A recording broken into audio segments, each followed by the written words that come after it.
ఇప్పుడు చూపించేది బలార్షా కర్ర, ఒరిజినల్ అనమాట, గవర్నమెంట్ ఆప్షన్. ఇది వచ్చేసి చాలా అడితే నమ్ముతున్న ఫేక్ బలార్షా. మరి రెండింటికి తేడా ఏంటి చూడండి. ఒరిజినల్ బలార్షా ఎలా ఉందో ఆ గోల్డ్ జాగాని కొన్ని బ్లాక్ కూడా వస్తాయి. మరి కనుక్కోవడం ఎలా రాయపూర్ కర్రకు వస్తాయంటే మీకు ఈ వీడియోలో డీటెయిల్గా ఎక్స్ప్లెయిన్ చేస్తాను చూడండి.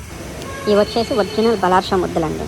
ఒరిజినల్ బలార్షా ఏదైతే గవర్నమెంట్ ఆప్షన్ వస్తుందో ప్రతిదానికి ఖచ్చితంగా ఇది ఏ డేట్లో ఆప్షన్ వేశారు, ఆ లాట్ నెంబర్ అంతా, ఆ లాట్లో ఎన్ని ముద్దులు ఉన్నాయో లాక్స్లో అని ఉంటుంది. ముఖ్యంగా అదిగోండి చూడండి, మీకు కనిపిస్తున్నాయి అనుకుంటా, హార్డ్ స్టాంపింగ్ ఉంటుంది, ప్రతి ముద్దుకి ఉంటుంది ఖచ్చితంగా.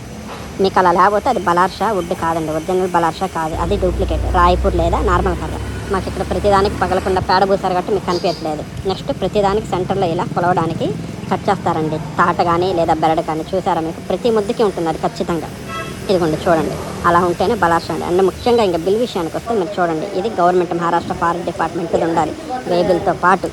నెక్స్ట్ ఇదిగోండి ఏ ముద్దు ఎంత సైజు ఉంది, ఆ కైవారం ఏంటి అనేది ఖచ్చితంగా మెన్షన్ చేసి ఉండాలి. అండ్ నెక్స్ట్ ఇక్కడ చూడండి మెయిన్ ఇది పేపర్ ఉండాలి. అండ్ ఇంకా ముఖ్యంగా ఇదిగోండి ఇక్కడ మీకు స్టాంపింగ్ ఉంది కదా, ఈ స్టాంపింగ్ ప్రతి ముద్దు మీద ఈ హ్యామర్ అయితే ఉండాలి, లేకపోతే అది ఒరిజినల్ బలార్షా అయితే ఖచ్చితంగా కాదు. అండ్ వాళ్ళు లారీ ఫోటో కూడా బిల్ కార్డ్ చేస్తారు. అండ్ ఇదిగోండి ఏ చెక్ పోస్టుల దగ్గరికి వెళ్ళింది ఇవన్నీ మస్ట్ అండ్ షుడ్ ఉంటేనే బలార్షా అండి, లేకపోతే అది నార్మల్ వుడ్.